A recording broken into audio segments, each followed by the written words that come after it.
Hello and welcome, fans of Fate Grand Order. I am Avon and you are watching FGO Tips. Today we're talking about the Chaldea Boys Collection event. The event will be running from today, Thursday the 22nd, for 1 week until Thursday, March 1st. There are a few things to cover, but I want to start with the Chaldea Boys Collection 2018 special invitation that will be showing up in your present box. After claiming it, you will be able to visit the DaVinci Workshop to exchange it for a free limited time craft essence. Only one though, despite the fact that there will be 8 of them available, so make sure to choose wisely. There will be 3 5-star craft essences available, and the first one is Kiss Your Hand, featuring awesome artwork with Ku, Gil, and Emiya. I actually didn't recognize him at first, that took me a minute.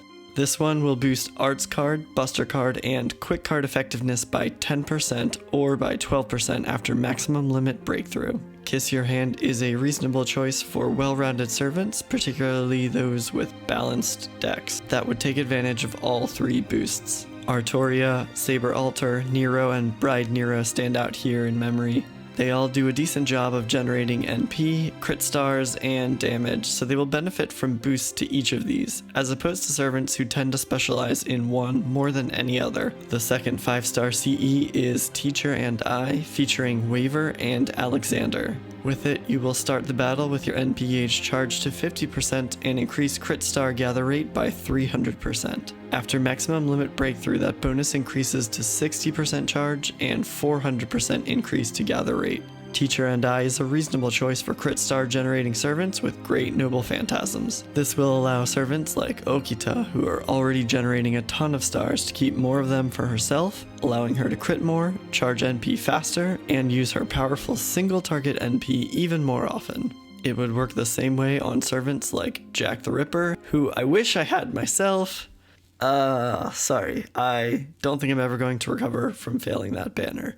Moving right along though, the third and final 5-star CE is Versus, showcasing of course Arjuna and Karna. It's a bit of a specialized CE which will boost attack damage versus divine enemies by 80% for 3 turns, and defense versus divine enemies by 30% for 3 turns. After maximum limit breakthrough, these bonuses jump up to 100% for attack and 50% for defense. Versus is a 5-star CE, but it's only really useful in very special circumstances. You'll probably want to put it on one of your sub-members so they can join in during the final boss fight versus divine servants like Altera or Gilgamesh. Outside of certain story events or challenge quests, this CE has pretty limited use. There are also 3 4-star CEs, and the first is Beasts Under the Moon, featuring Kintoki, Robin Hood, Vlad, and Orion. This one will increase your NP gauge by 12%, increase your crit star generation by 12%, and restore 200 HP each turn. After breakthrough, that jumps up to 15% boosts and 300 HP per turn. Beasts Under the Moon is a great way to charge NP and generate stars even faster on servants that are already good at those things.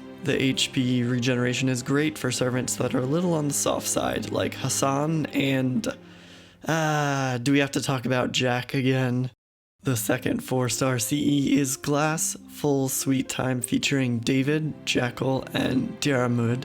It will apply Sure Hit, boost damage by 400, and reduce damage taken by 200. After breakthrough, the damage boost becomes 600, and the damage reduction jumps up to 300. Glass Full Sweet Time is not particularly impressive. Sure Hit is useful, but you can get the same effect from other CEs. The damage boost and damage cut numbers sound nice in theory, but they're actually relatively low in the grand scheme of things, and not nearly as beneficial as boosts to things like Buster Card performance instead. The final 4-star CE is Noisy Obsession, featuring Hyde, Arash, and Astolfo. I appreciate that Hyde gets to make his own appearance separate from Jackal. This CE will increase critical strength by 15%, noble phantasm strength by 15%, and charm success rate by 10%. After breakthrough, those first 2 jump to 20% and the charm success rate to 15%. Noisy Obsession is very nice. The boost to crit damage and NP strength is awesome for servants that rely on crit stars and a powerful, usually single target noble phantasm. This works great on servants like Skahawk,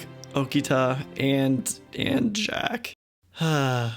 Finally, there are two 3-star CEs, and the first one is Salon de Marie featuring Sanson, Deon, and Mozart. This will apply evade one time, increase HP recovery amount by 5%, and increase debuff success rate by 3%. After breakthrough, this boost jump to 10% and 5% respectively. Salon de Marie is probably a weak choice though. The effects make it useful only for servants that are a bit soft and have the ability to both heal and debuff. Of course, Marie comes to mind here. The last CE is Prince of Slayer featuring Siegfried and Kojiro. This one will give you 1 crit star each turn and increase damage against dragon types by 8%. After breakthrough, this becomes 2 stars per turn and an extra 10% versus dragons. The extra 1 or 2 stars is pretty minimal, and the damage boost is only really useful in very specific situations. Your best bet here is probably putting this on a servant that already deals extra damage to dragons to really capitalize on the bonus, so of course Siegfried comes to mind for this one. So, which is the best selection? It depends a lot on your party composition. I think it might be easier to say which ones I definitely wouldn't pick, and I won't touch either of the 3-star CEs, Salon de Marie or Prince of Slayer. I'm also going to steer away from Versus, which is only useful in very niche circumstances, and Glass Full Sweet Time, because the bonuses apart from Sure Hit just aren't that great in the long run. That leaves Kiss Your Hand for all-around servants, Teacher and I for better crit star absorption, Beasts Under the Moon for crit star generation, and Noisy Obsession for crit damage. I know it's only a 4-star, but I am probably going to pick up Noisy Obsession to maximize damage from Ogita myself. But the others are only going to be available in the new paid banner going on during the same time period. If you are planning to roll on the banner, consider not reclaiming your free craft essence until after you rolled, then you know which one you already have and which one you might need to fill in. In addition to these new CEs, you can look forward to summoning only male servants, including 3 new servants on the banner: the 5-star ruler Amakusa Shiro, the 4-star rider Astolfo, and the 3-star archer Child Gilgamesh. Shiro will be rate up for the duration of the banner, but depending on the day you roll, you also have a chance for rate up on Vlad, Waver, and Tesla. If you're hoping to pick up one of those 3, make sure to check the schedule before you roll. Vlad on Saturday, Waver on Sunday, and Tesla on Monday. If you're only after Shiro, try rolling on one of the other days so you don't have to compete with the other rate up servants. Speaking of Shiro, you can test him out along with Astolfo or Child Gil in the Amakusa Shiro trial quest, which will let you use one of them as a support servant. Let me know what you think of them. If you're rolling on the banner, I wish you EX luck. If you found this video helpful, please give it a thumbs up, consider subscribing for more tips in the future, and as always, thanks for watching.